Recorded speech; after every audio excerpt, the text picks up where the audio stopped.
오늘은 선생님들이 요즘에 제일 많이 물어보시는 에 대한 얘기를 조금 해보려고 해요.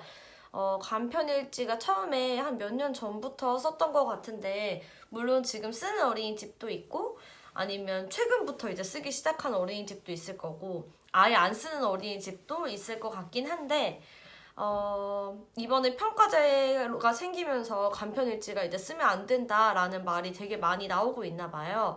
그래서 선생님들이 카톡 방에나 뭐 DM, 개인적으로 인스타 DM도 많이 오면서 주간일지, 간편일지 쓰면 안 된다면서요? 이런 질문을 많이 하시더라고요. 결론부터 말씀드리자면 써도 돼요. 써도 되는데 다만 조금 일지에 대한 기준이 바뀐 게 있어요. 예전에는 간편일지도 평가 인증에서는 문제없이 통과를 했지만 평가제에서는 일지에 대한 평정 기준이 조금 달라졌어요. 그래서 변화된 부분을 일지에 추가를 해서 쓰셔야 되기 때문에 지금껏 쓰던 간편 일지에는 놀이에 대한 실행 여부를 OX로만 평가하고 마지막 밑에 일주일 일지이기 때문에 주간 평가, 주간 총평이 아마 들어가 있었을 거예요.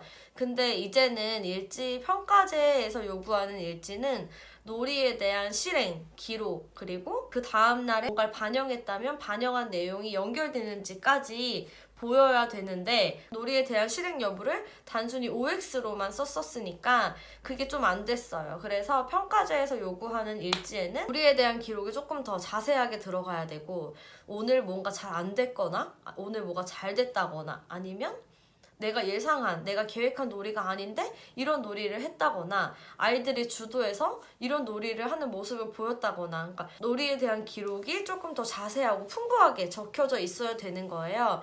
그리고 일일 총평이 매일매일 들어가야 된다고 해요. 그러니까 이제 이걸 받아들이는 선생님이나 혹은 원장님들이 예전의 일지를 떠올리시면서 옛날처럼 써야 되는구나. 다시 옛날처럼 등원에서부터 하원할 때까지 옛날에 썼던 그 일지 기억나시죠? 등원 옆에 칸 있고 놀이 옆에 칸이 있고 이래서 칸마다 시간별로 썼던 그런 일지를 다시 떠올리시는 것 같아요. 그래서 간편 일지는 이제 안 된대. 옛날처럼 일지를 써야 된대. 이렇게 많이 받아들이시는 것 같은데 그건 사실 아니고요. 놀이에 대한 기록이 조금 더 자세하게 녹아져 있어야 된다는 거지 다시 옛날처럼 등원에서부터 하원할 때까지 쭉 길게 작성해야 되는 그런 일지를 말하는 건 아니라고 하거든요.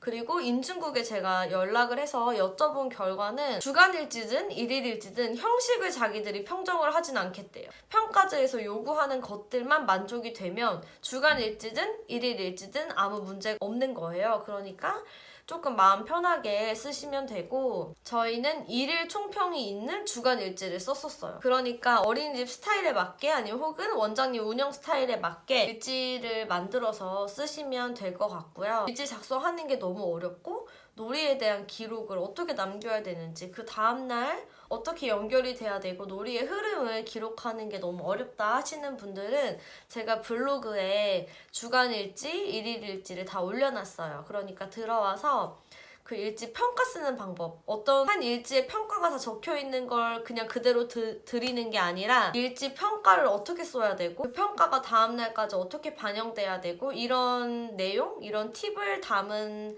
서류를 블로그에 올려두었으니까 선생님들 들어오셔서 다운받아서 보시면서 좀 도움이 되셨으면 좋겠어요. 그리고 결론은 주간일지도 되고 일일 보육 일지도 된다는 거 선생님들이 기억하고 원장님이나 혹은 주임 선생님이랑 일지에 대한